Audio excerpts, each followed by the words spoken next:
Naryoqda gaplashishni nariyoqqa yur. She'riyat bo'stonida bizni to'rtliklar qarshi oladi. Ushbu to'rtliklar ko'rinishi jihatdan kichik bo'lsa-da, o'ta purma'no ekanligi bilan insonlarni junbushga tushiradi. Inson nomusiga tushmasa gardog', unga yarashadi har qanday libos. Sha'ni bulg'anganni bezamang qancha, unga biror libos tushmagaydir mos.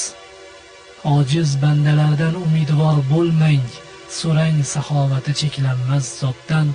Alloh g'azab qilur so'ramay qo'ysak, insonlar darg'azab iltimos qilsang. Ey inson, tavbang yo'q, istig'foring yo'q, tag'in jannatda ko'ngling aftoda. Qachon ko'rgan eding ulkan kemani, faqat qumdan tashkil topgan sahroda. Niyatim ko'plarga ibratli bo'lib, tutmoqchi bo'lgandim nurli bir hikmat. Bo'la olmaganim ibrat hech kimga, ehtimol kimgadir eng katta ibrat. Payg'ambarlar yig'lab o'tgan zaminda, odamlar tinmasdan kulib o'tdilar. Asli yashashlari kerak zamonda, odamlar yashamay o'lib o'tdilar.